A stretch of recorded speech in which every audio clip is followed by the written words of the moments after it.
Hello ਬੇਟਾ ਕੱਲ੍ਹ ਵਾਲੇ ਲੈਕਚਰ ਦੇ ਵਿੱਚ ਆਪਾਂ ਓਜ਼ੋਨ ਬਾਰੇ ਪੜ੍ਹਿਆ ਸੀ, ਜਿਹਦੇ ਵਿੱਚ ਆਪਾਂ ਪ੍ਰੈਪਰੇਸ਼ਨ ਕੀਤੀ ਸੀ, ਉਹਦੀਆਂ ਪ੍ਰੋਪਰਟੀਜ਼ ਕੀਤੀਆਂ ਸੀ ਤੇ ਉਹਦੀ ਸਟਰਕਚਰ ਕੀਤੀ ਸੀ। ਕਲੀਅਰ। ਸਟਰਕਚਰ ਦੇ ਵਿੱਚ ਆਪਾਂ ਕਿਹਾ ਸੀ ਕਿ ਬੈਂਡ ਸ਼ੇਪ ਹੁੰਦੀ ਹੈ, ਤਾਂ ਦੋ ਜਿਹੜੇ ਰੈਜ਼ੋਨੇਟਿੰਗ ਸਟਰਕਚਰ ਦੇ ਵਿੱਚ ਐਗਜ਼ਿਸਟ ਕਰਦੀ ਹੈ ਤੇ ਉਹਦਾ ਹਾਈਬ੍ਰਿਡ ਆਪਾਂ ਬਣਾਇਆ ਸੀ।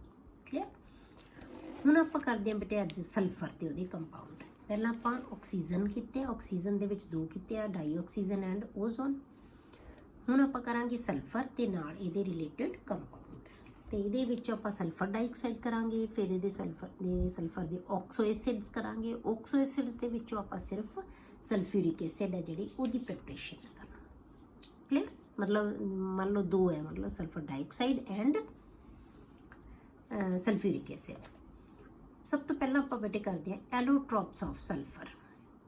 ਹੁਣ ਐਲੋਟ੍ਰੋਪਸ ਕਿਹਨੂੰ ਕਹਿੰਦੇ ਆ ਬੇਟੇ? ਆਪਾਂ ਐਲੋਟ੍ਰੋਪਸ ਬਾਰੇ ਤਾਂ ਤੁਹਾਨੂੰ ਪਤਾ ਹੋਏਗਾ। ਐਲੋਟ੍ਰੋਪਸ ਕੀ ਹੁੰਦੇ ਆ ਕਿ ਇੱਕ ਕੋਈ ਵੀ ਚੀਜ਼ ਹੈ ਜਿਹੜੀ ਇੱਕ ਤੋਂ ਵੱਧ ਫਾਰਮਸ ਦੇ ਵਿੱਚ ਐਗਜ਼ਿਸਟ ਕਰਦੀ ਹੈ, ਉਹਨੂੰ ਅਸੀਂ ਕਹਿੰਦੇ ਹਾਂ ਉਹਦੇ ਐਲੋਟ੍ਰੋਪਸ। ਜਿਵੇਂ ਕਾਰਬਨ ਆਪਾਂ ਕੀਤਾ ਹੋਇਆ, ਕਾਰਬਨ ਦੇ ਐਲੋਟ੍ਰੋਪਸ ਕਿਹੜੇ ਸੀ ਪਤਾ ਹੋਏਗਾ ਤੁਹਾਨੂੰ, ਕਿਹੜੇ ਸੀ? ਡਾਇਮੰਡ ਐਂਡ ਗ੍ਰੇਫਾਈਟ ਜਾਂ ਫੁਲਰੀਨਸ ਵੀ ਹੁੰਦੇ ਆ। ਤਾਂ ਹੁਣ ਇਵੇਂ ਸਾਡੇ ਕੋਲੇ ਸਲਫਰ ਦੇ ਐਲੋਟ੍ਰੋਪਸ ਵੀ ਹੁੰਦੇ ਆ, ਜਿਨ੍ਹਾਂ ਦੇ ਵਿੱਚੋਂ ਇੰਪੋਰਟੈਂਟ ਹੈ ਜਿਹੜੇ ਬੇਟੇ ਉਹ ਦੋ ਹੈ। ਯੈਲੋ ਰੋਂਬਿਕ, ਨਾਮ ਤੋਂ ਹੀ ਹੈ ਯੈਲੋ, ਮਤਲਬ ਯੈਲੋ ਕਲਰ ਦਾ ਹੁੰਦਾ ਹੈ। ਯੈਲੋ ਰੋਂਬਿਕ ਜਿਹਨੂੰ ਅਸੀਂ ਐਲਫਾ ਸਲਫਰ ਕਹਿ ਦਿੰਦੇ ਹਾਂ, ਤੇ ਮੋਨੋਕਲਿਨਿਕ ਸਲਫਰ ਜਿਹਨੂੰ ਅਸੀਂ ਕਹਿੰਦੇ ਹਾਂ ਬੀਟਾ ਸਲਫਰ।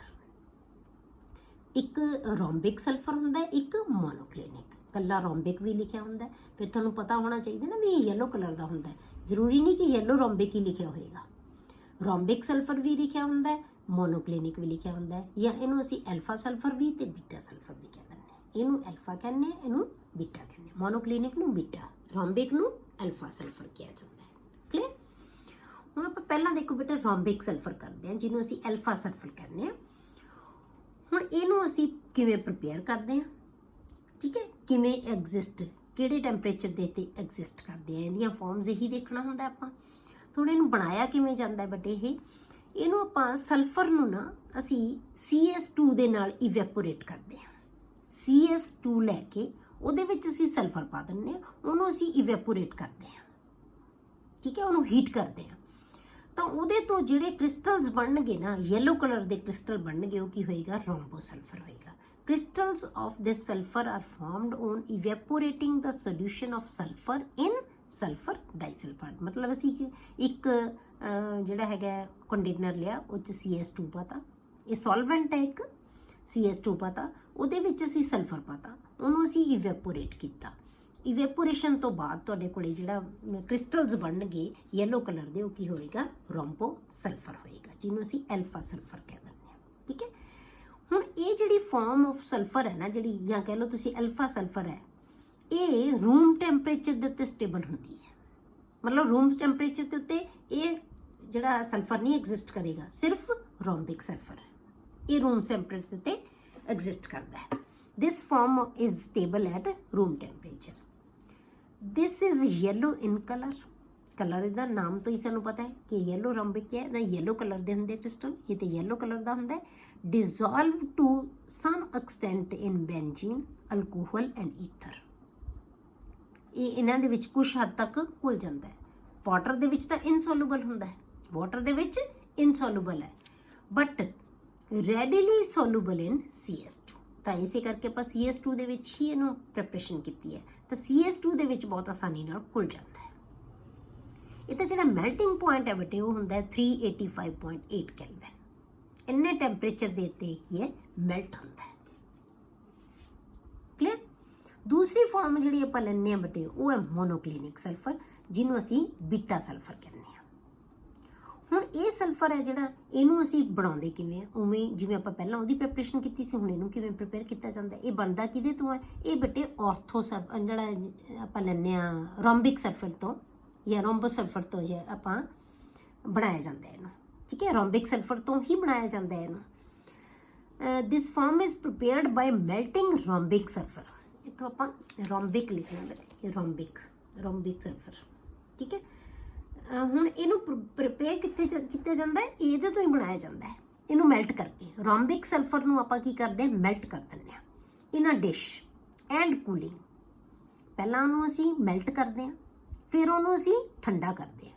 ਠੰਡਾ ਬੇਟੇ ਉਦੋਂ ਤੱਕ ਕਰਦੇ ਹਾਂ ਜਦ ਤੱਕ ਟਿਲ crust is formed, ਜਦੋਂ ਤੱਕ crust ਨਹੀਂ ਬਣ ਜਾਂਦੀ। crust ਦਾ ਮਤਲਬ ਸਮਝਦੇ ਹੋ, ਉੱਪਰ ਪੇਪੜੀ ਆ ਜਾਣੀ ਉਹਦੇ ਉੱਤੇ, ਠੀਕ ਹੈ, ਉੱਪਰ ਉਹਦੇ ਪੇਪੜੀ ਜੀ ਬਣ ਜਾਣੀ, ਮਤਲਬ ਉੱਤੇ ਆਪਾਂ ਇਹ ਕਹਿ ਦਿਓ ਕੋਈ ਚੀਜ਼ ਨੂੰ ਕਵਰ ਹੋ ਜਾਂਦੀ ਨਾ, ਜਿਵੇਂ ਉੱਪਰਲੀ ਤਹਿ ਹੈ ਜਿਹੜੀ ਉਹਦੇ ਜੰਮ ਜਾਵੇ, ਉਹਦੇ ਕਰਸਟ ਬਣ ਜਾਵੇ। ਕਲੀਅਰ? ਜਦੋਂ ਤੁਸੀਂ ਕਰਸਟ ਨੂੰ ਹਟਾਓਗੇ, ਉਹਦੇ 'ਚ ਛੇਕ ਕਰ ਦੋਗੇ, ਲਿਕੁਇਡ ਤਾਂ ਉਹ 'ਚੋਂ ਕੱਢ ਦੋਗੇ, ਜਦੋਂ ਉਹਨੂੰ ਖੋਲੋਗੇ ਤੁਸੀਂ ਉਹਦੇ ਨੀਚੇ ਨੀਡਲ ਸ਼ੇਪ ਦੇ ਕ੍ਰਿਸਟਲਸ ਬਣੇ ਹੋਏ ਹੋਣਗੇ, ਜਿਹੜਾ ਕਿ ਬੀਟਾ ਸਲਫਰ ਹੋਏਗਾ। Clear? This form is prepared by melting rhombic sulfur in a dish and cooling till crust is formed. ਉਦੋਂ ਤੱਕ ਠੰਡਾ ਕਰਨਾ ਜਦ ਤੱਕ crust ਨਹੀਂ ਬਣ ਜਾਂਦਾ। Needle shaped crystals of beta sulfur are formed. ਤਾਂ needle shape ਦੇ ਬੀਟਾ ਸਲਫਰ ਦੇ ਕ੍ਰਿਸਟਲ ਹੈ ਜਿਹੜੇ ਉਹ ਮਤਲਬ ਕੀ ਹੈ ਬੇਟੇ ਕਿ ਤੁਸੀਂ ਇਹ ਜ਼ਿਆਦਾ ਟੈਂਪਰੇਚਰ ਦੇ ਉੱਤੇ ਐਗਜ਼ਿਸਟ ਕਰਦਾ ਹੈ। ਜਦੋਂ ਤੁਸੀਂ ਉਹਨੂੰ ਟੈਂਪਰੇਚਰ ਬਹੁਤ ਲੈ ਗਏ, ਠੀਕ ਹੈ, ਜਦੋਂ ਟੈਂਪਰੇਚਰ ਹੀ ਅਸੀਂ ਬਹੁਤ ਉਹਨੇ ਮੈਲਟ ਹੀ ਦੇਖੋ ਤੁਸੀਂ ਇੰਨੇ ਟੈਂਪਰੇਚਰ ਤੇ ਹੋਣਾ, ਇਹਦਾ ਮਤਲਬ ਟੈਂਪਰੇਚਰ ਬਹੁਤ ਦੇਣਾ ਪੈਣਾ। ਜਦੋਂ ਟੈਂਪਰੇਚਰ ਵੱਧ ਗਿਆ ਤਾਂ ਇਹ ਜਿਹੜਾ ਦੂਜੀ ਫਾਰਮ ਹੈ ਨਾ ਜਿਹੜੀ ਉਹ ਐਗਜ਼ਿਸਟ ਕਰਦੀ ਹੈ ਬੇਟੇ 369 ਕੈਲਵਿਨ ਟੈਂਪਰੇਚਰ ਦੇ ਉੱਤੇ। ਤਾਂ ਉਸ ਟੈਂਪਰੇਚਰ ਦੇ ਉੱਤੇ ਆਹ ਵਾਲਾ ਸਲਫਰ ਹੈ ਜਿਹੜਾ ਐਲਫਾ ਸਲਫਰ, ਉਹ ਕੱਚ ਕਨਵਰਟ ਹੋ ਜਾਏਗਾ ਬੀਟਾ ਸਲਫਰ 'ਚ, ਕਿਉਂਕਿ ਟੈਂਪਰੇਚਰ ਅਸੀਂ ਜ਼ਿਆਦਾ ਵਧਾਤਾ। ਉਹ ਸਲਫਰ ਐਗਜ਼ਿਸਟ ਹੀ ਜ਼ਿਆਦਾ ਟੈਂਪਰੇਚਰ ਤੇ ਕਰਦਾ ਹੈ, ਠੀਕ ਹੈ। ਤਾਂ ਨੀਡਲ ਸ਼ੇਪਡ ਜਿਹੜੇ ਸੂਈਆਂ ਵਰਗੇ ਮਤਲਬ ਕਹਿ ਲਓ ਤੁਸੀਂ ਕ੍ਰਿਸਟਲਸ ਆ ਜਿਹੜੇ ਬੀਟਾ ਸਲਫਰ ਦੇ ਉਹ ਬਣ ਜਾਣਗੇ। ਹੁਣ ਇਹ ਕੀ ਹੈ ਬੇਟੇ? ਕਲਰਲੈਸ। ਉਹ ਲਿਆ ਕਿਹੜਾ ਸੀ ਅਸੀਂ? ਯੈਲੋ ਕਲਰ ਦਾ, ਪਰ ਜਦੋਂ ਅਸੀਂ ਮੈਲਟ ਕਰਕੇ ਉਹਦੇ ਕ੍ਰਿਸਟਲਸ ਬਣਾ ਲਏ ਉਹ ਕੀ ਹੋਣਗੇ? ਕਲਰਲੈਸ ਹੋਣਗੇ। ਉਹ ਕਿਹੜਾ ਸਲਫਰ ਹੋਏਗਾ? ਬੀਟਾ ਸਲਫਰ, ਜਾਂ ਅਸੀਂ ਮੋਨੋਕਲਿਨਿਕ ਸਲਫਰ ਉਹਨੂੰ ਕਹਿੰਦੇ ਆ। It is colourless. ਉਹ ਯੈਲੋ ਸੀ, ਇਹ ਕਲਰਲੈਸ ਹੈ। It is stable above 369। ਉਹ ਕਿੱਥੇ ਸਟੇਬਲ ਹੈ? रूम टैंपरेचर ते भी स्टेबल है। रूम टैंपरेचर ते मतलब कल्ला ही वो सल्फर होएगा, एल्फा, बीटा नहीं हो सकता उत्ते। क्यों? क्योंकि ये 369 कैल्विन ते एग्जिस्ट करता है। मतलब इदों घट टैंपरेचर है तो की रहेगा? Alpha sulphur. इस तो वध टैंपरेचर है तो कल्ला बीटा सल्फर रहेगा। तो जे 369 है तो दोनों एग्जिस्ट करेंगे। And below it is transforms into alpha sulphur.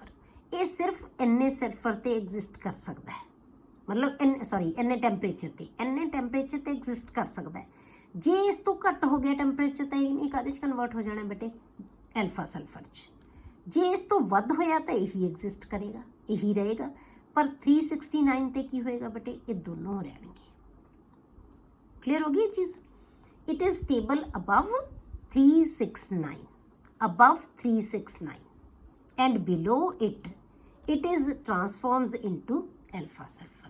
इस टेंपरेचर तो घट जे टेंपरेचर हो गया तो बीटा सल्फर ने काहदे च कन्वर्ट हो जाना बेटे? एल्फा सल्फर च कन्वर्ट हो जाएगा। क्लियर? तो हुण आपां की दसदे हां बेटे, जे आपां इत्थे दसीए कि शो करिए आपां इन्हां नूं कि एल्फा सल्फर है जिहड़ा वो बीटा च ट्रांसफर हो जाता है, ठीक है। एल्फा सल्फर बीटा च ट्रांसफर हो जाता है जे असीं टैंपरेचर वधा दईए तां।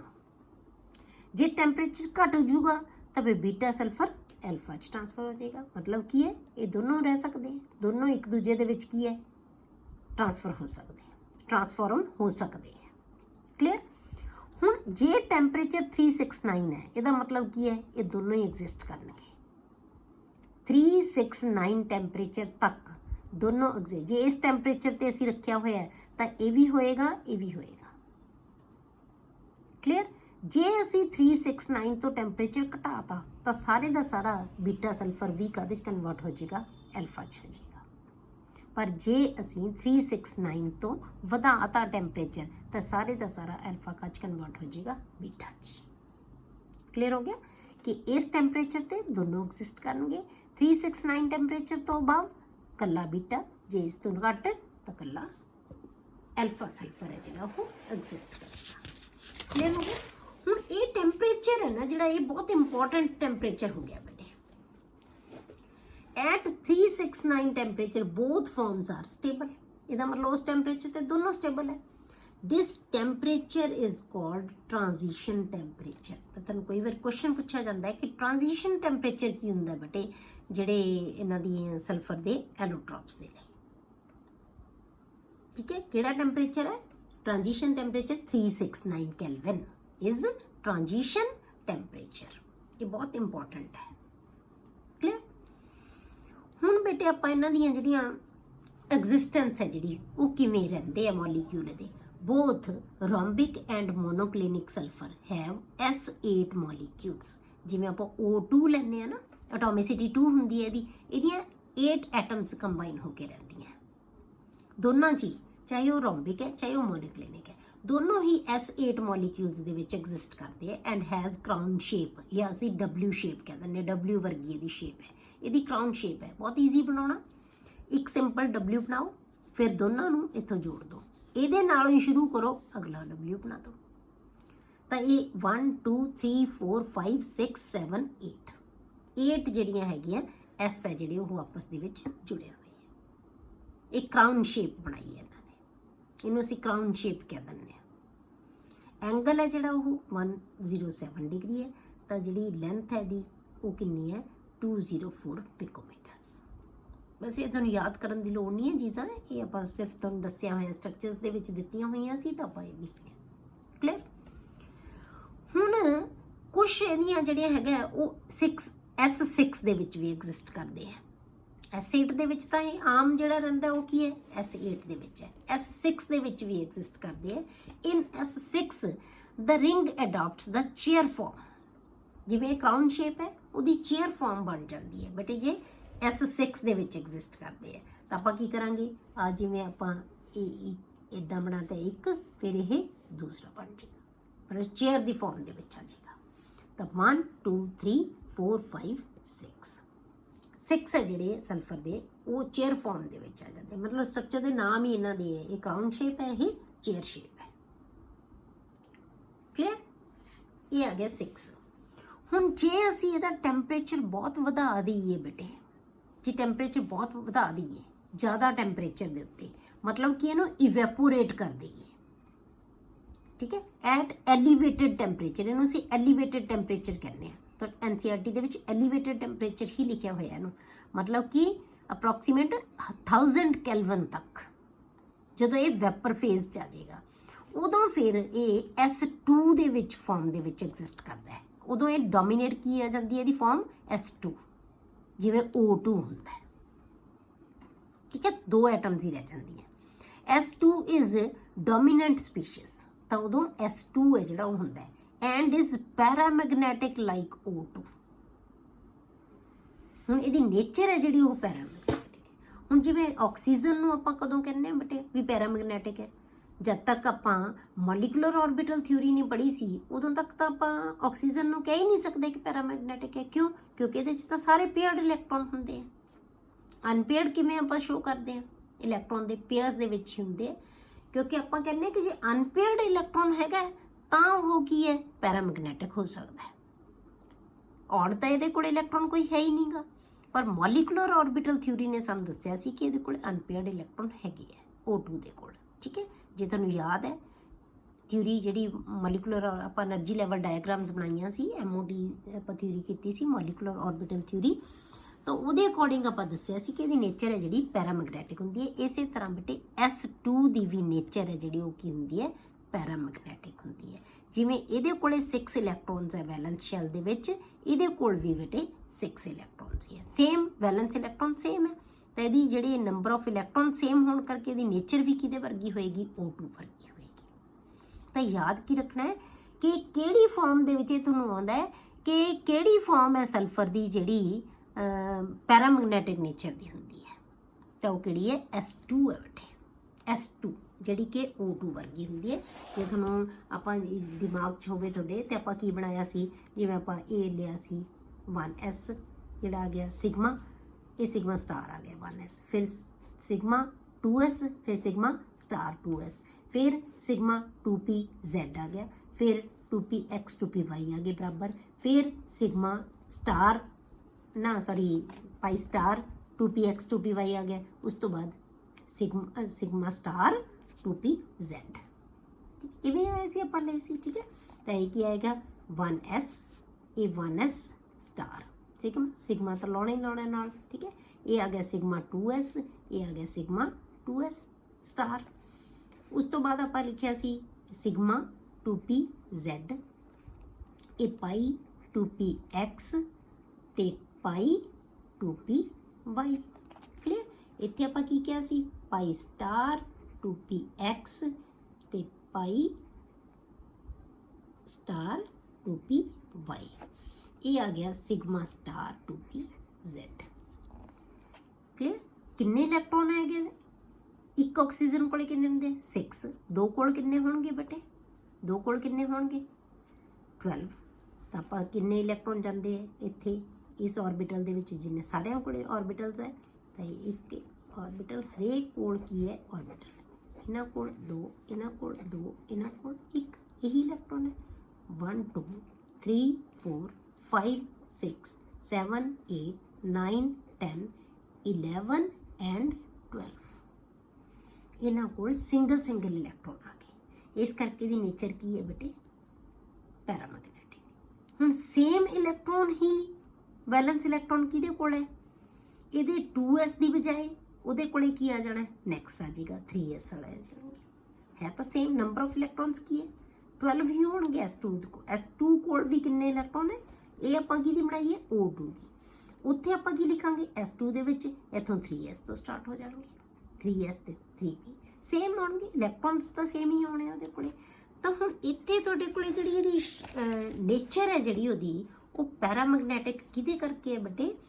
अनपेयर्ड इलैक्ट्रॉन दे करके। ते ये पता होना चाहिए तुहानूं कि अनपेयर्ड इलैक्ट्रॉन है जिहड़े इहदे कोले हुंदे है। क्लियर। यही पूछा जाता है कि किहड़ी सल्फर कोल है जिहड़ा वो पैरामैग्नेटिक हुंदी है, वो किहदे वर्गी है? O2 वर्गी है। क्लियर। हुण आपां पढ़दे हां बेटे sulphur dioxide. Sulphur dioxide prepare किवें करदे हां आपां? इहदी प्रैपरेशन है जिहड़ी 3 तरह नाल आउंदी है। तुहानूं किहड़ी प्रैपरेशन पुछी जाती है उहदे हिसाब नाल तुसीं इहनूं प्रिपेयर करोगे कि आम प्रैपरेशन है जिहड़ी वो की है S+O2 SO2 ऑक्सीडेशन सल्फर दी सिंपल ऑक्सीडेशन। पर जे तुहानूं लैबोरेटरी प्रैपरेशन पुछी जाए तो असीं सल्फाइड्स तो बनाने आ। जे तुहानूं इंडस्ट्रीयल जिहड़ी प्रैपरेशन पुछी जाए तो फिर बेटे तुहानूं याद होऊगा आपां कीती सी रोस्टिंग। रोस्टिंग दे विच आपां की कीता सी सल्फाइड्स ओर नूं सल्फाइड ओर्स सीगीआं जिहड़ियां उन्हां दी आपां ऑक्सीडेशन करदे सी। जदों ऑक्सीडेशन करदे सी ते नाल सल्फर डाइऑक्साइड बाई प्रोडक्ट बनदी सी। ठीक है। तो ये इंडस्ट्री दे विच इदां प्रिपेयर किया जाता है। क्लियर। तो हुण पहली की है प्रिपरेशन दी सिंपल दी oxidation sulphur plus O2 gives SO2। पर लैबोरेटरी दे विच जदों असीं प्रिपेयर करते हैं उन्होंने कितों बनाने असीं सल्फाइड्स तो। जिवें आपां सोडियम दा सल्फाइड ले लिया उहदे विच असीं HCl पाता तो की बन जाएगा? इन्हें अपना सॉल्ट बना लेना नाल वाटर प्लस SO2 बन जाएगा। सॉल्ट एंड वाटर च बनेगा ही बनेगा। ठीक है। तो ये की है sulphide ion SO3 2 negative plus H positive gives H2O plus SO2 तो की बनेगा सल्फर डाईऑक्साइड। क्लियर। यदि रिडक्शन होगी यदि ऑक्सीडेशन होगी। इन्हें ऑक्सीजन गेन कर ली H2O एंड SO2। जे असीं इंडस्ट्री दे विच प्रिपेयर करते हैं तो इंडस्ट्री दे विच की है आपां हुणे दस्सिया मैं तुहानूं तो की करदी है बाई प्रोडक्ट बनती है रोस्टिंग की।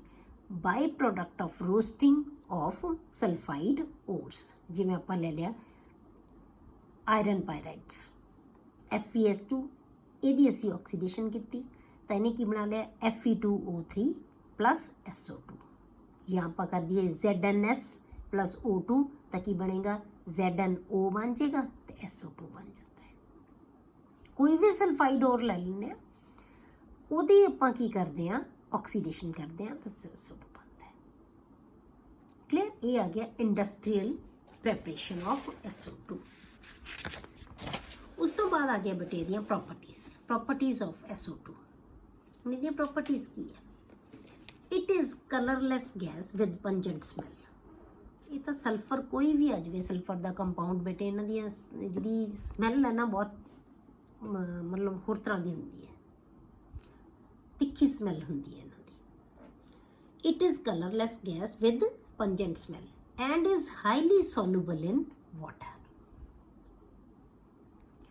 It liquefies at room temperature under a pressure of 2 atmosphere. ਜੇ ਅਸੀਂ 2 ਐਟਮੋਸਫੀਅਰ ਪ੍ਰੈਸ਼ਰ, ਆਮ ਸਾਡਾ ਪ੍ਰੈਸ਼ਰ ਕਿੰਨਾ ਹੁੰਦਾ ਬੇਟੇ 1 ਐਟਮੋਸਫੀਅਰ, ਜੇ ਅਸੀਂ ਡਬਲ ਕਰ ਦਈਏ ਪ੍ਰੈਸ਼ਰ ਤਾਂ ਇਹਨੂੰ ਅਸੀਂ ਲਿਕੁਈਫਾਈ ਕਰ ਸਕਦੇ ਹਾਂ ਰੂਮ ਟੈਂਪਰੇਚਰ ਤੇ ਹੀ। ਕਲੀਅਰ। ਹੁਣ ਇਹਦੀਆਂ ਪ੍ਰੋਪਰਟੀਜ਼ ਦੇ ਵਿੱਚ ਆਪਾਂ ਰਿਐਕਸ਼ਨਸ ਕਿਵੇਂ ਕਰਦੀ ਹੈ ਬੇਟੇ ਇਹ, ਜਦੋਂ ਇਹਨੂੰ ਅਸੀਂ ਪਾਣੀ ਦੇ ਵਿੱਚੋਂ ਪਾਸ ਕਰਦੇ ਹਾਂ, SO2 ਗੈਸ ਨੂੰ ਅਸੀਂ ਪਾਣੀ ਚੋਂ ਪਾਸ ਕਰ ਦਿੰਦੇ ਹਾਂ ਵੈਨ ਪਾਸਡ ਥਰੂ ਵਾਟਰ, ਤਾਂ ਇਹ ਕੀ ਬਣਾ ਲੈਂਦੇ ਆ, ਸਲਫਿਊਰਸ ਐਸਿਡ ਬਣਾ ਲੈਂਦੀ ਹੈ। ਸਲਫਿਊਰਸ acid SO2 plus H2O gives H2SO3, sulfurous acid। ठीक है, ਕੀ ਹੈ sulfurous acid। NaOH ਦੇ ਨਾਲ ਇਹ ਬਹੁਤ ਜ਼ਿਆਦਾ ਛੇਤੀ ਰਿਐਕਟ ਕਰ ਲੈਂਦੀ ਹੈ। it readily reacts with NaOH। NaOH plus SO2 gives sodium sulfite Na2SO3 plus water। ਪਰ ਜੇ ਆਪਾਂ ਇਹਦੇ ਵਿੱਚੋਂ ਬੇਟੇ ਐਕਸੈਸ ਦੇ ਵਿੱਚ SO2 ਪਾਸ ਕਰ ਦਈਏ, ਠੀਕ ਹੈ, ਅਲਕਲੀ ਜਿਹੜੇ ਇਹਦੇ ਵਿੱਚੋਂ ਅਲਕਲੀ ਦੇ ਵਿੱਚੋਂ ਅਸੀਂ SO2 ਪਾਸ ਕੀਤੀ ਹੈ ਤਾਂ ਇਹਨੇ ਸਲਫਾਈਡ ਸਾਲਟ ਬਣਾਤਾ ਉਹਦਾ। ਪਰ ਜੇ ਅਸੀਂ ਐਕਸੈਸ ਦੇ ਵਿੱਚ ਪਾਸ ਤੇ ਕਰ ਦਈਏ, ਇਹਦੇ ਵਿੱਚੋਂ ਹੀ ਹੁਣ ਆਪਾਂ ਹੋਰ, ਕਿਉਂਕਿ ਆ ਤਾਂ ਪ੍ਰੋਡਕਟ ਬਣ ਹੀ ਗਈ, ਇਹਦੇ 'ਚੋਂ ਅਸੀਂ ਹੋਰ SO2 ਪਾਸ ਕਰ ਦਈਏ ਤਾਂ ਫਿਰ ਇਹ ਕੀ ਹੈ NaHSO3 ਬਣ ਜਾਂਦਾ ਹੈ। ਇਹਦਾ ਰਿਐਕਸ਼ਨ ਹੈ ਨਾ ਬੇਟੇ, ਜਿਵੇਂ ਤੁਸੀਂ ਯਾਦ ਕਰੋ ਕਿ ਆਪਾਂ ਲਾਈਮ ਵਾਟਰ ਦੇ ਵਿੱਚੋਂ ਜਦੋਂ ਆਪਾਂ ਕਾਰਬਨ ਡਾਈਆਕਸਾਈਡ ਪਾਸ ਕਰਦੇ ਸੀ CO2, ਤਾਂ ਉਹ ਕੀ ਬਣਾ ਲੈਂਦਾ ਸੀ ਬੇਟੇ, ਆਪਣਾ ਸਾਲਟ ਬਣਾ ਲੈਂਦਾ, ਕਾਰਬੋਨੇਟ ਬਣਾ ਲੈਂਦਾ ਸੀ। ਕਲੀਅਰ ਹੋ ਗਿਆ ਨਾ, ਕਾਰਬੋਨੇਟ ਬਣਾ ਲੈਂਦਾ ਸੀ ਇਹ। ਹੁਣ ਉਸ ਕਾਰਬੋਨੇਟ ਦੇ ਵਿੱਚੋਂ ਦੀ ਆਪਾਂ ਕਹਿੰਦੇ ਸੀ ਕਿ ਮਿਲਕੀਨੈਸ ਆ ਜਾਂਦੀ ਹੈ ਉਹਦੇ ਨਾਲ। ਪਰ ਜੇ ਆਪਾਂ ਕਹਿੰਦੇ ਸੀ ਕਿ ਜੇ ਆਪਾਂ ਜ਼ਿਆਦਾ ਕਾਰਬਨ ਡਾਈਆਕਸਾਈਡ ਪਾਸ ਕਰ ਦਈਏ ਤਾਂ ਉਹ ਮਿਲਕੀਨੈਸ ਡਿਸਅਪੀਅਰ ਹੋ ਜਾਂਦੀ ਸੀ। ਕਿਉਂ ਹੋ ਜਾਂਦੀ ਸੀ? ਕਿਉਂਕਿ ਉਹ ਬਾਈਕਾਰਬੋਨੇਟ ਬਣਾ ਲੈਂਦਾ ਸੀ ਆਪਣਾ। ਸੇਮ ਚੀਜ਼ ਇਹਦੇ ਵਿੱਚ ਹੁੰਦੀ ਹੈ ਬੇਟੇ। ਹੁਣ SO2 ਦੀ ਬਜਾਏ ਆਪਾਂ ਨਾ CO2 ਦੀ ਬਜਾਏ ਆਪਾਂ SO2 ਲਿਆ ਹੋਇਆ ਤਾਂ ਸਲਫਾਈਡ ਬਣ ਗਿਆ। ਹੁਣ ਇਹ ਚੋਂ ਅਸੀਂ SO2 ਹੋਰ ਪਾਸ ਕਰਤੀ ਤਾਂ ਇਹਦਾ ਹੀ ਜਿਹੜਾ ਸਲਫਾਈਡ ਬਣਿਆ ਸੀ ਉਹ ਬਾਈਸਲਫਾਈਡ ਚ ਆਇਆ। ਇੱਥੇ CO2 ਸੀ ਨਾ ਸੌਰੀ CO3 ਸੀ, ਕਾਰਬੋਨੇਟ ਬਣਿਆ ਸੀ। ਕਾਰਬੋਨੇਟ ਨੇ ਕਾਹਦੇ 'ਚ ਕਨਵਰਟ ਹੋ ਗਿਆ ਸੀ? ਬਾਈਕਾਰਬੋਨੇਟ HCO3 ਦੇ ਵਿੱਚ ਕਨਵਰਟ ਹੁੰਦਾ ਸੀ। ਇਸੇ ਤਰ੍ਹਾਂ SO3 ਹੈ ਨਾ ਜਿਹੜਾ ਬੇਟੇ ਉਹ HSO3 ਦੇ ਵਿੱਚ ਕਨਵਰਟ ਹੋ ਜਾਂਦਾ ਹੈ, ਬਾਈਸਲਫਾਈਡ ਦੇ ਵਿੱਚ। ਸੇਮ ਰਿਐਕਸ਼ਨ ਹੁੰਦਾ ਹੈ। ਆਪਾਂ ਕਹਿੰਦੇ ਸੀ ਕਿ ਲਾਈਮ ਵਾਟਰ ਚੋਂ ਕਾਰਬਨ ਡਾਈਆਕਸਾਈਡ ਪਾਸ ਕਰੋ ਤਾਂ ਮਿਲਕੀਨੈਸ ਆ ਜਾਂਦੀ ਹੈ। ਜੇ ਐਕਸੈਸ ਦੇ ਵਿੱਚ ਕਾਰਬਨ ਡਾਈਆਕਸਾਈਡ ਪਾਸ ਕਰ ਦੋ ਤਾਂ ਮਿਲਕੀਨੈਸ ਡਿਸਅਪੀਅਰ ਹੋ ਜਾਂਦੀ ਹੈ, ਕਿਉਂਕਿ ਪਹਿਲਾਂ ਉਹ ਕਾਰਬੋਨੇਟ ਬਣਾਉਂਦਾ ਸੀ, ਫਿਰ ਉਹ ਬਾਈਕਾਰਬੋਨੇਟ ਬਣਾ ਲੈਂਦਾ ਸੀ। ਤੇ ਬਾਈਕਾਰਬੋਨੇਟ ਕੀ ਹੋ ਜਾਂਦਾ ਹੈ? ਘੁਲ ਜਾਂਦਾ ਹੈ, ਤਾਂ ਮਿਲਕੀਨੈਸ ਡਿਸਅਪੀਅਰ ਹੋ ਜਾਂਦੀ ਹੈ। ਇਸੇ ਤਰ੍ਹਾਂ ਇਹਦੇ ਵਿੱਚ ਹੁੰਦਾ ਹੈ ਕਿ ਅਸੀਂ SO2 ਪਾਸ ਕਰਾਂਗੇ ਜਦੋਂ ਐਲਕਲੀ ਦੇ ਵਿੱਚੋਂ ਤਾਂ ਫਿਰ ਇਹਨੇ ਸਲਫਾਈਡ ਬਣਾ ਲੈਣਾ, ਸੋਡੀਅਮ ਸਲਫਾਈਡ ਬਣੇਗਾ। ਪਰ ਜਦੋਂ ਐਕਸੈਸ 'ਚ ਪਾਸ ਕਰ ਦੋ ਤਾਂ ਸੋਡੀਅਮ ਦਾ ਬਾਈਸਲਫਾਈਡ ਬਣ ਜਾਏਗਾ। ਕਲੀਅਰ। ਹੁਣ ਇਹਦਾ ਬਿਹੇਵੀਅਰ ਹੈ ਨਾ ਜਿਹੜਾ, the behavior of SO2 is very similar to CO2 in its reactions। ਕਿਹੜੇ ਰਿਐਕਸ਼ਨਸ ਦੇ ਵਿੱਚ? with water and alkalis। Water ਦੇ ਨਾਲ, ਕਿਉਂਕਿ ਜਦੋਂ ਵਾਟਰ ਨਾਲ ਅਸੀਂ ਰਿਐਕਟ ਕਰਦੇ ਹਾਂ CO2 ਨੂੰ ਤਾਂ ਉਹ ਵੀ ਕਾਰਬੋਨਿਕ ਐਸਿਡ ਬਣਾ ਲੈਂਦਾ ਹੈ। ਜਦੋਂ ਅਸੀਂ ਸਲਫਰ ਡਾਈਆਕਸਾਈਡ ਨੂੰ ਵਾਟਰ ਨਾਲ ਰਿਐਕਟ ਕਰਦੇ ਹਾਂ ਤਾਂ ਇਹ ਸਲਫਿਊਰਿਕ ਐਸਿਡ ਬਣਾਉਂਦਾ। ਠੀਕ ਹੈ। ਇਹਨੇ ਜਦੋਂ ਅਲਕਲੀ ਨਾਲ ਅਸੀਂ ਰਿਐਕਟ ਕਰਦੇ ਸੀ ਤਾਂ ਉਹਨੇ ਕਾਰਬੋਨੇਟ ਬਣਾ ਕੇ ਫਿਰ ਬਾਈਕਾਰਬੋਨੇਟ ਬਣਾਤਾ ਸੀ। ਇਸੇ ਤਰ੍ਹਾਂ ਇਹ ਵੀ ਪਹਿਲਾਂ ਸਲਫਾਈਡ ਬਣਾ ਲਿਆ ਫਿਰ ਬਾਈਸਲਫਾਈਡ ਬਣਾ ਲਿਆ। ਕਲੀਅਰ ਹੋ ਗਿਆ। ਤਾਂ ਜਦੋਂ ਵਾਟਰ ਤੇ ਅਲਕਲੀਜ਼ ਦੇ ਨਾਲ ਜਿਹੜੇ ਰਿਐਕਸ਼ਨ ਹੈ ਨਾ ਤਾਂ ਇਹਦਾ ਬਿਹੇਵੀਅਰ ਬਿਲਕੁਲ CO2 ਦੀ ਤਰ੍ਹਾਂ ਹੈ। ਹੋਰ ਇਹਦੇ ਰਿਐਕਸ਼ਨ ਹੈ ਬੇਟੇ ਜਿਹੜੇ ਕਈ ਵਾਰ ਤੁਹਾਨੂੰ ਰਿਐਕਸ਼ਨ ਹੀ ਦਿੱਤਾ ਆ ਜਾਂਦਾ ਹੈ ਕਿ SO2 plus CO2 gives product ਦਿਓ ਤੁਸੀਂ ਕੀ ਬਣੇਗੀ। ਪਰ ਇੱਥੇ ਤੁਸੀਂ ਧਿਆਨ ਰੱਖਣਾ ਹੈ ਕਿ ਇਹ ਹਮੇਸ਼ਾ ਚਾਰਕੋਲ ਦੀ ਪ੍ਰੈਜ਼ੈਂਸ ਦੇ ਵਿੱਚ ਹੁੰਦਾ ਇਹਦਾ ਰਿਐਕਸ਼ਨ ਹੈ ਜਿਹੜਾ। ਇਹ ਚਾਰਕੋਲ ਕੈਟਾਲਿਸਟ ਦਾ ਕੰਮ ਕਰਦਾ ਹੈ। SO2 plus CO2 ਕੀ ਬਣਾਉਂਦਾ ਹੈ? SO2Cl2। SO2Cl2। ਅਗਲਾ ਰਿਐਕਸ਼ਨ ਹੈ ਬੇਟੇ ਉਹ ਕੀ ਹੈ? ਜੇ ਅਸੀਂ ਆਕਸੀਡੇਸ਼ਨ ਕਰਦੇ ਹਾਂ SO2 plus O2 gives SO3। ਇਹ ਤੁਹਾਨੂੰ ਫਿਰ ਵੀ ਰਿਐਕਸ਼ਨ ਆਏਗਾ ਜਦੋਂ ਅਸੀਂ ਸਲਫਿਊਰਿਕ ਐਸਿਡ ਬਣਾਵਾਂਗੇ ਨਾ, ਉੱਥੇ ਬਹੁਤ ਇੰਪੋਰਟੈਂਟ ਰਿਐਕਸ਼ਨ ਹੈ ਬੇਟੇ ਇਹ। ਤਾਂ ਇਹ ਪਰ ਕੈਟਾਲਿਸਟ ਦੀ ਪ੍ਰੈਜ਼ੈਂਸ ਦੇ ਵਿੱਚ ਕਰਦਾ ਹੈ, ਜਿਹਨੂੰ ਕਹਿੰਦੇ ਅਸੀਂ V2O5 ਵੈਨੇਡੀਅਮ ਪੈਂਟਾਕਸਾਈਡ। ਵੈਨੇਡੀਅਮ ਪੈਂਟਾਆਕਸਾਈਡ ਦੀ ਪ੍ਰੈਜ਼ੈਂਸ ਦੇ ਵਿੱਚ ਹੀ ਸਲਫਰ ਡਾਈਆਕਸਾਈਡ ਹੈ ਜਿਹੜੀ ਉਹ ਕਾਹਦੇ 'ਚ ਕਨਵਰਟ ਹੁੰਦੀ ਹੈ, ਸਲਫਰ ਟ੍ਰਾਈਆਕਸਾਈਡ ਦੇ ਵਿੱਚ। ਤਾਂ SO2 ਹੈ ਜਿਹੜਾ ਪਲੱਸ ਆਕਸੀਜਨ ਗਿਵਸ SO3, ਪਰ ਕਦੋਂ ਹੋਏਗਾ, ਜੇ ਵੈਨੇਡੀਅਮ ਪੈਂਟਾਆਕਸਾਈਡ ਲਵਾਂਗੇ ਤਾਂ ਸਲਫਰ ਟ੍ਰਾਈਆਕਸਾਈਡ ਦੇ ਵਿੱਚ ਇਹ ਕਨਵਰਟ ਹੋ ਜਾਂਦਾ ਹੈ। ਕਲੀਅਰ? ਜਿਹੜਾ ਮੋਇਸਟ SO2 ਹੁੰਦਾ ਹੈ ਬੇਟੇ, ਮੋਇਸਟ ਦਾ ਮਤਲਬ ਜਿਹਦੇ ਵਿੱਚ ਪਾਣੀ ਹੈ, moist SO2 behaves as reducing agent. ਤਾਂ ਮੋਇਸਟ SO2 ਹੈ ਨਾ ਜਿਹੜਾ, ਇਹ ਰਿਡਿਊਸਿੰਗ ਏਜੰਟ ਦੀ ਤਰ੍ਹਾਂ ਬਿਹੇਵ ਕਰਦਾ ਹੈ। ਰਿਡਿਊਸਿੰਗ ਏਜੰਟ ਕਿਹਨੂੰ ਕਹਿੰਦੇ ਆ ਬੇਟੇ ਆਪਾਂ, ਜਿਹੜਾ ਆਪ ਆਕਸੀਡਾਈਜ਼ ਹੋ ਜਾਵੇ ਤੇ ਦੂਸਰੇ ਨੂੰ ਰਿਡਿਊਸ ਕਰ ਸਕੇ, ਉਹਨੂੰ ਅਸੀਂ ਕਹਿੰਦੇ ਆ ਰਿਡਿਊਸਿੰਗ ਏਜੰਟ। ਠੀਕ ਹੈ, ਤਾਂ ਮੋਇਸਟ SO2 ਹੈ ਜਿਹੜਾ ਉਹ ਰਿਡਿਊਸਿੰਗ ਏਜੰਟ ਹੈ। ਹੁਣ ਤੁਸੀਂ ਕੀ ਯਾਦ ਰੱਖਣਾ ਹੈ ਕਿ ਜੇ ਕਿਤੇ ਵੀ ਤੁਹਾਨੂੰ ਰਿਐਕਸ਼ਨ ਦਿਸ ਜਵੇ ਜਿਹਦੇ ਚ SO2 ਹੋਵੇ ਤੇ ਨਾਲ ਵਾਟਰ ਹੋਵੇ, ਤਾਂ ਉਹਦੀ ਜਿਹੜੀ ਪ੍ਰੋਡਕਟ ਹੈ ਨਾ, ਉਹ ਦੋ ਪ੍ਰੋਡਕਟ ਤਾਂ ਪੱਕੀਆਂ ਬਣਨਗੀਆਂ। ਇੱਕ SO4 ਨੈਗੇਟਿਵ ਉਹਦੇ ਚ ਜ਼ਰੂਰ ਬਣੇਗਾ ਬੇਟੇ, ਕਿਉਂਕਿ SO2 ਦੀ ਕੀ ਹੋ ਜਾਏਗੀ, ਆਕਸੀਡੇਸ਼ਨ ਹੋਏਗੀ, ਤਾਂ ਉਹ SO4 ਬਣਾਏਗਾ। SO4 ਨੈਗੇਟਿਵ ਦੇ ਵਿੱਚ ਕਨਵਰਟ ਹੋਏਗਾ। ਦੂਜੀ ਪ੍ਰੋਡਕਟ ਉਹਦੇ ਵਿੱਚ H ਪੋਜ਼ਿਟਿਵ ਜ਼ਰੂਰ ਬਣੇਗਾ, ਕਿਉਂਕਿ ਵਾਟਰ ਹੈ ਇਹਦੇ 'ਚ। ਮਤਲਬ ਇਹ ਦੋ ਚੀਜ਼ਾਂ ਆਉਣੀਆਂ ਹੀ ਆਉਣੀਆਂ ਉਹਦੇ ਵਿੱਚ। ਬਾਕੀ ਜਿਹੜੇ ਵੀ ਨਾਲ ਤੁਸੀਂ ਰਿਐਕਸ਼ਨ ਹੈ ਉਹਦੀ ਰਿਡਕਸ਼ਨ ਹੋਣੀ ਹੈ। ਤਾਂ ਹੁਣ ਆਪਣੇ ਕੋਲੇ ਜਿਵੇਂ ਰਿਐਕਸ਼ਨ ਦਿੱਤਾ Fe3 positive plus SO2 plus 2H2O, ਇਹਦਾ ਮਤਲਬ ਇਹ ਮੋਇਸਟ SO2 ਹੈ। ਤੇ ਜਿੱਥੇ ਮੋਇਸਟ ਮਤਲਬ SO2 ਤੇ ਵਾਟਰ ਆ ਗਿਆ, ਇਹਦਾ ਮਤਲਬ ਇਹਨੇ ਰਿਡਿਊਸ ਕਰਨਾ ਹੀ ਕਰਨਾ ਦੂਜੇ ਨੂੰ, ਆਪ ਆਕਸੀਡਾਈਜ਼ ਹੋਈ ਹੈ। ਮਤਲਬ ਕੀ ਹੈ, SO4 ਨੈਗੇਟਿਵ ਲਿਖ ਦਿਓ ਪਹਿਲਾਂ ਹੀ, H ਪੋਜ਼ਿਟਿਵ ਲਿਖ ਦਿਓ।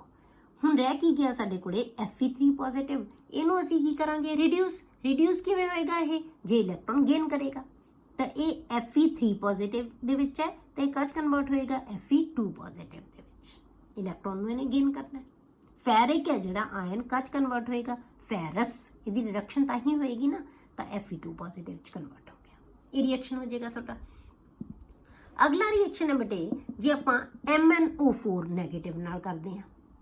MnO4 ਨੈਗੇਟਿਵ ਮਤਲਬ ਕੀ ਹੈ, ਸਾਲਟ ਕਿਹਦਾ ਹੋਏਗਾ, ਜਿਵੇਂ ਕਿ MnO4 ਹੈ, ਇੱਕ ਪੋਜ਼ਿਟਿਵ ਤੇ ਨੈਗੇਟਿਵ ਤਾਂ ਹੀ ਹੋਏਗਾ ਨਾ। ਪੋਟਾਸ਼ੀਅਮ ਜੇ ਲਾ ਦਈਏ ਨਾਲ ਆਪਾਂ, ਤਾਂ ਪੋਟਾਸ਼ੀਅਮ ਆਪਾਂ ਆਇਨਸ ਇਕੱਲਾ ਲੈ ਲਿਆ, ਕਿ ਸਾਲਟ ਕਿਹਦਾ ਵੀ ਹੋ ਸਕਦਾ ਮਰਜੀ, ਮਤਲਬ ਰਿਐਕਸ਼ਨ ਇਹਦੇ 'ਚ ਇਸ ਆਇਨ 'ਚ ਹੀ ਹੋਣਾ ਹੈ, ਕਿ 'ਚ ਕੋਈ ਫਰਕ ਨਹੀਂ ਪੈਣਾ, ਕਿ ਜਿਵੇਂ ਹੋਏਗਾ ਉਵੇਂ ਦਾ ਉਵੇਂ ਰਹੇਗਾ। SO2 plus MnO4 negative plus water, ਹੁਣ SO2 ਤੇ ਵਾਟਰ ਆ ਗਿਆ, ਮਤਲਬ ਕਿ ਇੱਕ SO4 ਨੈਗੇਟਿਵ ਤੇ H ਪੋਜ਼ਿਟਿਵ ਤਾਂ ਬਣਨਾ ਹੀ ਬਣਨਾ ਹੈ। ਹੁਣ ਦੇਖੋ ਤੁਸੀਂ, ਇਹ KMnO4 ਹੈ ਬੇਟੇ। ਹੁਣ ਜੇ ਆਪਣੇ ਕੋਲੇ ਰਿਐਕਸ਼ਨ ਆਏਗਾ, ਇਹ ਆਪਾਂ ਜਿਹੜੇ ਆਪਾਂ 1 ਦੇ ਵਿੱਚ ਰਿਐਕਸ਼ਨਸ ਕੀਤੇ ਸੀਗੇ ਕੁਛ ਕੁ ਤੁਹਾਡੇ ਕੋਲੇ, KMnO4 ਦੇ ਤੇ K2Cr2O7 ਦੇ, ਠੀਕ ਹੈ। ਹੁਣ ਇੱਥੇ ਕੀ ਟਾਈਟ੍ਰੇਸ਼ਨਸ ਦੇ ਰਿਐਕਸ਼ਨਸ ਜਿਹੜੇ ਆਏ ਸੀ, ਵੋਲਿਊਮੈਟ੍ਰਿਕ ਟਾਈਟ੍ਰੇਸ਼ਨ ਰਿਐਕਸ਼ਨਸ ਕਹਿੰਦੇ ਸੀ ਇਹਨਾਂ ਨੂੰ ਆਪਾਂ। ਹੁਣ ਉੱਥੇ ਸੀ KMnO4 ਕਾਚ ਕਨਵਰਟ ਹੁੰਦਾ ਸੀ ਬੇਟੇ, ਇੱਕ MnSO4 ਚ ਹੋ ਜਾਂਦਾ ਸੀ, ਇੱਕ K2SO4 ਚ ਹੋ ਜਾਂਦਾ ਸੀ। ਇਹਦਾ ਮਤਲਬ MnO4 ਹੈ ਜਿਹੜਾ ਉਹ ਕਾਚ ਕਨਵਰਟ ਹੋਏਗਾ Mn2 ਪੋਜ਼ਿਟਿਵ ਦੇ ਵਿੱਚ। ਜੇ MnSO4 ਬਣਾ ਲਿਆ ਜਿਹਨੇ, MnSO4 ਦੇ ਵਿੱਚ ਇਹਦੀ ਆਕਸੀਡੇਸ਼ਨ ਸਟੇਟ ਕਿੰਨੀ ਹੋ ਜਾਏਗੀ, 2 ਪੋਜ਼ਿਟਿਵ, ਠੀਕ ਹੈ। 2 ਪੋਜ਼ਿਟਿਵ ਹੀ ਬਣਾਏਗਾ ਨਾ, MnSO4 ਬਣੇਗਾ ਤਾਂ। ਹੁਣ ਉੱਥੇ ਇਹਦੇ ਵਿੱਚ ਕੀ ਹੈ, ਇਹਦੀ ਕੀ ਹੋ ਗਈ ਬੇਟੇ, ਰਿਡਕਸ਼ਨ ਹੋ ਗਈ।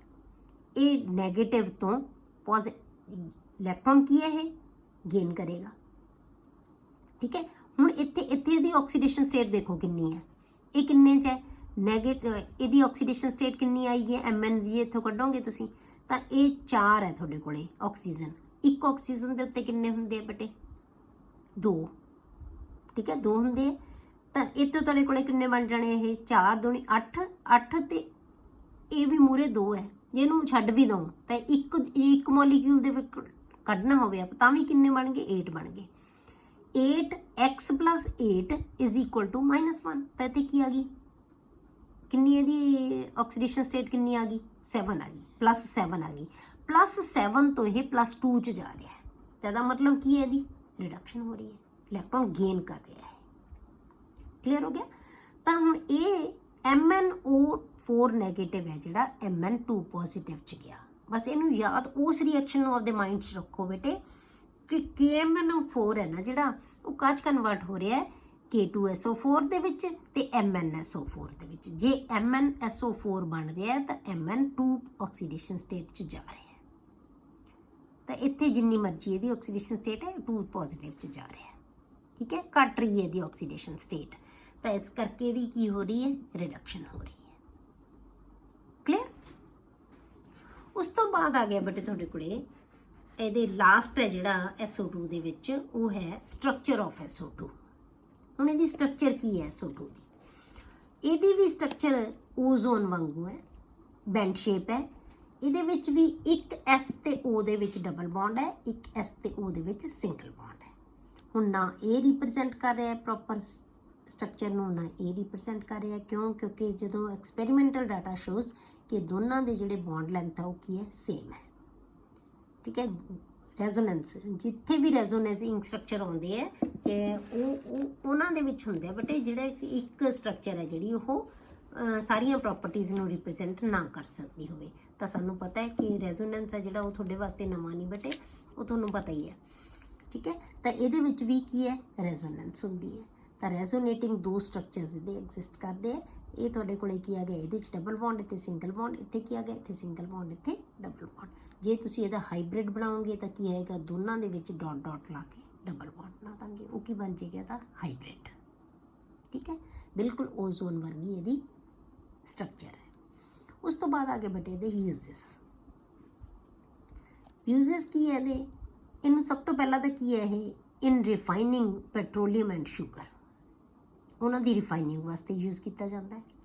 ਇਨ ਬਲੀਚਿੰਗ ਵੂਲ ਐਂਡ ਸਿਲਕ, ਉਹਨਾਂ ਦੀ ਬਲੀਚਿੰਗ ਵਾਸਤੇ। ਐਜ਼ ਡਿਸਇਨਫੈਕਟੈਂਟ ਐਂਡ ਪ੍ਰੀਜ਼ਰਵੇਟਿਵ, ਇਹਨੂੰ ਡਿਸਇਨਫੈਕਟੈਂਟ ਤੇ ਪ੍ਰੀਜ਼ਰਵੇਟਿਵ ਵਜੋਂ ਵੀ ਵਰਤਿਆ ਜਾਂਦਾ ਹੈ। ਇਨ ਮੈਨੂਫੈਕਚਰ ਆਫ ਇੰਡਸਟਰੀਅਲ ਕੈਮੀਕਲਸ, ਕਈ ਕੈਮੀਕਲਸ ਬਣਾਉਣ ਵਾਸਤੇ ਵੀ ਇਹਨੂੰ ਯੂਜ਼ ਕੀਤਾ ਜਾਂਦਾ ਹੈ। ਕਲੀਅਰ ਹੋ ਗਿਆ? ਜਿਵੇਂ ਆਪਾਂ SO3 ਵੀ ਬਣਾਉਣਾ ਹੈ, ਸਲਫਿਊਰਿਕ ਐਸਿਡ ਵੀ ਬਣਾਉਣਾ ਹੈ, ਤਾਂ ਇਹ ਕਈ ਕੈਮੀਕਲਸ ਬਣਾਉਣ ਵਾਸਤੇ ਇਹਨੂੰ ਯੂਜ਼ ਕੀਤਾ ਜਾਂਦਾ ਹੈ। Liquid SO2 is used as solvent. ਜੇ ਆਪਾਂ ਲਿਕੁਇਡ SO2 ਲੈ ਲੈਂਦੇ ਹਾਂ ਤਾਂ ਉਹਨੂੰ ਅਸੀਂ ਇੱਕ ਸੋਲਵੈਂਟ ਦੀ ਤਰ੍ਹਾਂ ਇਹਨੂੰ ਵਰਤ ਸਕਦੇ ਹਾਂ। ਕਲੀਅਰ? ਇਹ ਹੋ ਗਿਆ ਬੇਟੇ ਤੁਹਾਡੇ ਕੋਲੇ SO2। ਹੁਣ ਆਪਾਂ ਜਿਹੜਾ ਕਰਨਾ ਹੈ ਉਹ ਆਪਾਂ ਪੜਾਂਗੇ ਪਹਿਲਾਂ ਇਹਦੇ ਆਕਸੋ ਐਸਿਡਸ, ਤੇ ਫਿਰ ਇੱਕ ਆਕਸੋ ਐਸਿਡ ਹੈ ਜਿਹੜਾ ਸਲਫਿਊਰਿਕ ਐਸਿਡ, ਉਹਦੀ ਆਪਾਂ ਨੂੰ ਪ੍ਰੈਪਰੇਸ਼ਨ ਹੈ, ਉਹ ਵੀ ਬਹੁਤ ਇੰਪੋਰਟੈਂਟ ਹੈ। ਕਲੀਅਰ? ਆਪਾਂ ਨੈਕਸਟ ਲੈਕਚਰ ਦੇ ਵਿੱਚ ਕਰਾਂਗੇ।